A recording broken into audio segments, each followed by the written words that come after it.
Islak keçe yöntemi ile 2 tane keçe taç yapacağım. Islak keçeye yeni başlayan arkadaşlara bu projeyi ısrarla öneriyorum. Hem elleri alışır hem de çok kolay bir proje. Ve malum Nisan ayındayız. 23 Nisan'da da çocukları sevindirmek için çok da güzel olur diye düşünüyorum. Bu projede 2 farklı yün kullanacağım. Bir tanesi petrol yeşili, ekranda gördüğünüz yün. Diğeri de üzerine sereceğim pembe yün. Neden 2 tane yün kullandığımı açıklayayım. Zemindeki koyu renkli yün, açık renkli yünün etrafında bir kontür gibi beliriyor. Özellikle çiçek yaprakları kesildiğinde bu fark çok güzel bir görüntü oluşturuyor arkadaşlar. İki renk arasındaki fark ne kadar belirgin olursa kontür de o kadar güzel görünüyor. Yüzeye tensel ekliyorum. Yün keçeye dönüştüğünde tensel yüzeyde çok güzel sedefimsi bir parlaklık oluşturacak ve çiçek yaprakları çok daha güzel görünecek. Oda sıcaklığındaki az sabunlu suyla ıslattım. Daha sonra bastırarak yünün iyice suyu emmesini sağlıyorum. Daha sonra kenarları düzeltip zımpara makinesiyle titreşim uygulayacağım. Eğer bu sizin ilk videonuzsa zımpara makinesi kullanmanıza gerek olmadığını söylemek isterim.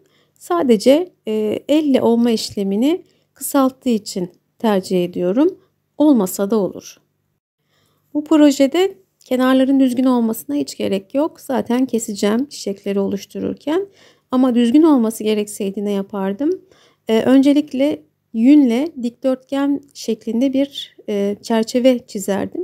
Sonra bu çerçevenin içini bulut şeklinde yünle döşerdim. Her bir aşamada 5-6 saniye zımpara makinesine beklettim.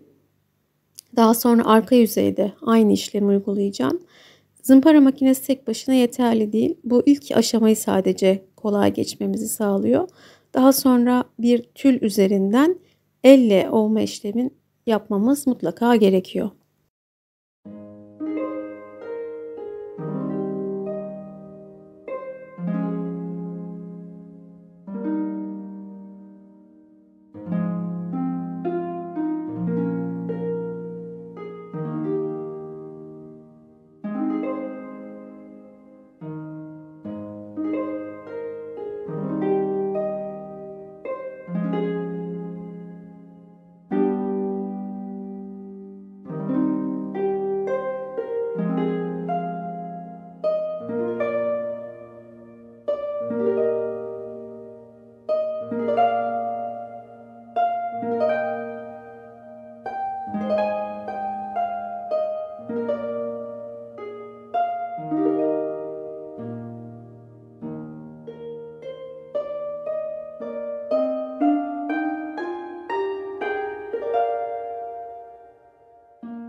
Keçe artık belli bir sıkılığa ulaştı. Şimdi onunla oynama sırası. Çok fazla basınç uygulamadan minik minik hareketlerle keçeyi yoğuruyoruz. Bu yün liflerinin birbirine çok daha güzel kenetlenmesini sağlıyor. Eğer bu sizin ilk videonuzsa arkadaşlar, keçeye yeni başlayanlar için bir oynatma listesi oluşturmuştum. Onu baştan birinci videodan başlayarak kademeli olarak seyrederseniz işiniz çok daha kolay olur. Neyi niçin yaptığını bilmek bence her işte çok önemli. Naçizane öneriyorum o oynatma listesini. Evet, şunu itiraf edeyim. Aynı satıcıdan almama rağmen altta kullandığım petrol yeşili yünle üstteki pembe yün birbirinden o kadar farklı ki nasıl anlatsam beni çileden çıkardı koyu renkli yün. Çünkü sürekli ovdukça içinden farklı uzunlukta yünler, kıl mı desek acaba, kıllar çıkmaya başladı. Üstteki yünü ben daha önce kullanmıştım. O pembe renkli yünü. Herhangi bir sıkıntı yaşamadım onda. Zaten paketi açtığımda koyu renkli yünün diğerlerinden farklı olduğunu hissettim. Ama bu kadar farklı olabileceğini açıkçası düşünmemiştim. Her neyse bunlar başa gelebiliyor. Deneyerek, yanılarak doğru yünle buluşmayı maalesef sağlamak zorundayız. Çünkü görerek alamıyoruz. Uzaktan alışverişle yün satın almak zorundayız. Şimdi bir bardak yardımıyla ben daireler oluşturmaya çalışıyorum. Sonra bunları 4 yapraklı bir çiçek haline getireceğim. Ve kenardaki fazlalıkları alacağım gördüğünüz gibi. Bu küçük kırpıkları da atmadım. Duruladıktan sonra onları biraz sonra göreceğiniz yöntemle bir tomurcuğa dönüştürdüm. İstersek bunu top şeklinde de kullanabiliriz veya benim göstereceğim bu yöntemle yarı açmış çiçek formunda da kullanabiliriz. Bir parça yünün arasına bunlardan koydum. Bu kırpık keçelerden koydum. Sonra keçe iğnesiyle birkaç darbeyle kabaca bir şekil verdim. Azıcık su spreyleyerek ve sabuna sürerek avucumun içinde yuvarladım. Daha sonra videonun sonlarına doğru son şekillerini verdim arkadaşlar.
tek tek her bir çiçek yaprağını sabunluyken ovmuştum. Şimdi de duruladıktan sonra ovuyorum. Böylece çiçek kenarları çok daha muntazam ve güzel oluyor.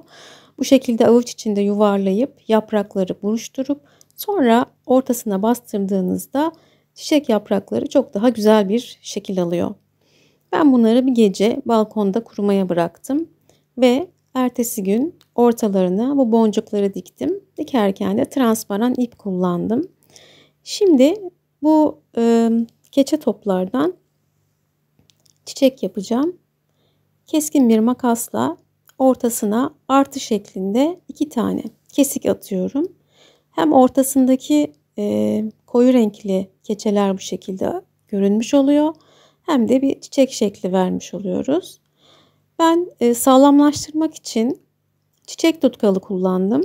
Bir miktar suyla çiçek tutkalını seyrelttim ve hem çiçeklerin arka yüzeyine, koyu renkli yün tarafına hem de bu küçük tohumlara ya da tomurcuklara sürerek yüzeylerini korumaya aldım. Çünkü taç olarak kullanacaklar ve çok kenara sahip, yani çok kenarlı bir çalışma. O yüzden sağlamlaştırmak istedim.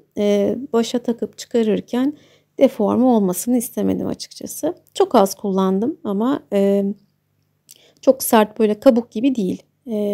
Hem çiçekler hem de taçlar.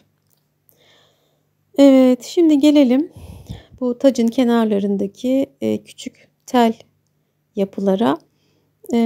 Yaklaşık olarak ne kadar desem 10 santim, 10-15 santimetre uzunluğunda ince teli ikiye katladım ve boncuğu geçirdim. Bu şekilde büktüm. Uç taraflarında birazcık boşluk bıraktım. Sonra diğer boncuğu da buna geçirerek gelişigüzel teli katladım. Yani herhangi bir yöntemi yok. Bu şekilde. Bunu daha sonra tacın kenarlarına dikeceğim. Ve kenardan çok güzel bir detay oluşturacak. Çiçek sayım 2 taç için yeterli oldu. O nedenle 2 farklı taç yapacağım ve bütün parçaları sıcak silikonla birleştireceğim. İzlediğiniz için şimdiden çok teşekkür ediyorum. Sevgiler, selamlar.